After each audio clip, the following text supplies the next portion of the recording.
forth, and it got a little ridiculous. So, I mean, I think that you have to know sort of when to stop. I kind of got a little dragged in on that one, but you have to know, you know. This is because of a review you had written that generated a strong response. Yes. Tell us more. Well, go ahead. You can tell it. I'm so sick of it. Well, I came across. I subscribe to our external meeting. I get the daily e-blast. I'm watching you, Chris, because if you go like this, I'm going to get really nervous about it. I saw that Wendy had written a blog post about your experience with that review. It was a musical that had been done in New York maybe 2 or 3 years ago that concerns a central character is shall we say, a sympathetic pedophile. And in essence, well, there were 2 pieces to this story. Wendy's piece was she wrote her review, and the review said, you know, the acting was fine, the directing was fine, the production was fine. I had an issue with the theme. I had an issue with the piece. And she wrote a couple of 100 words about that. I've read other reviews like that before. I thought it was very straightforward. You covered all the bases that you needed to cover. What had happened prior to this, and I think this is important, the theater company in question wanted to run an ad in the Enquirer. And it had an image of a man who plays the actor playing the sympathetic pedophile in question. There was sort of a cartoon bubble in the advertisement. This is Jerry. Second cartoon bubble, Jerry is a pedophile, or whatever it was. Can you love Jerry? Can you love Jerry? And the Enquirer said, no, we're not going to run your ad. We cannot love Jerry. And so the theater company, can we say smaller theater company? Small. Yeah, modestly well-regarded. Made a great deal of PR hay out of this rejection of the ad. Now, it's not a huge theater, and actually any theater would be well advised to make as much hay out of that kind of thing as possible. And I had read a story in Editor and Publisher in which they published an opinion saying, oh, look at how this modest-sized theater was able to generate all kinds of heat, saying, bad Enquirer not running our ad, and fine, it's theater trying to sell tickets, I get it. After Wendy's review came out, and after Wendy had written a blog post about the reaction to her review, the theater essentially tried to put pressure on the publication to have the review taken down from the Enquirer's website. Even though it was positive. Well, it wasn't. No, it was not positive. Well, I mean, it was about the production, but commenting on the theme. Right. Okay. The theater claims that they got a phone call from some unidentified person threatening to commit some violent act, showing up at the theater. To make a long story short, there are things that the theater can do to deal with that, like, I don't know, call the police.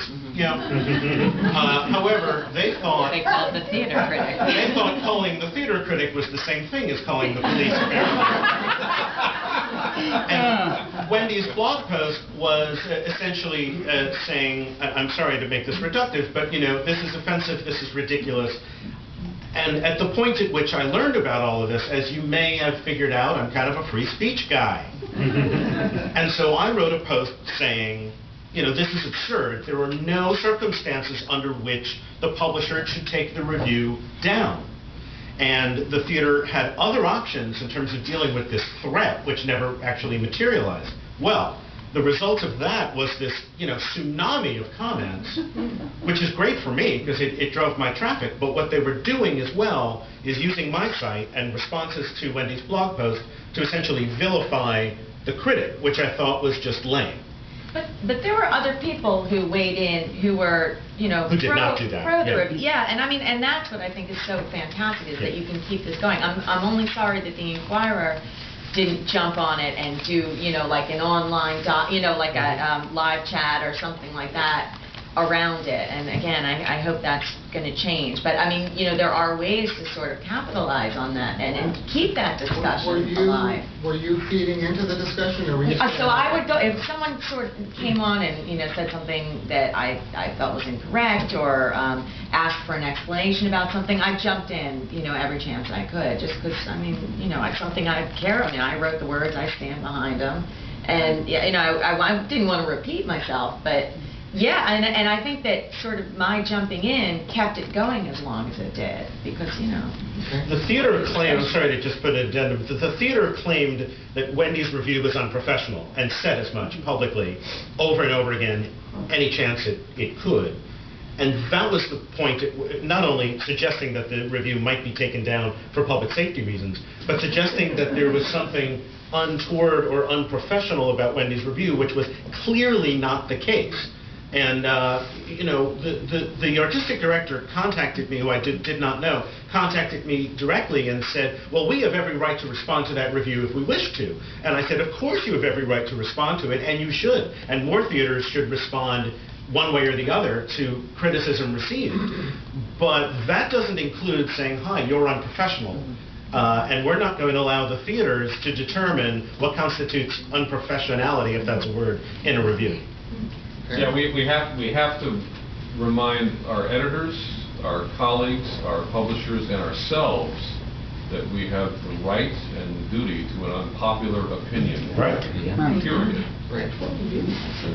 And most theater companies are afraid to comment because they're, you know, this situation maybe it got blown out of proportion perhaps, and it was negative overall perhaps, but most theaters don't want to say anything because they don't want to piss us off, because then they assume that, you know, one comment and we're going to hate everything they ever do, which is...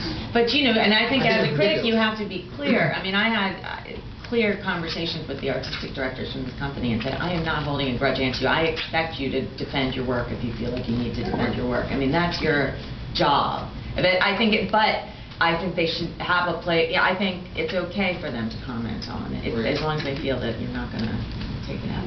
Gail mentioned something that this is the last question I have planned.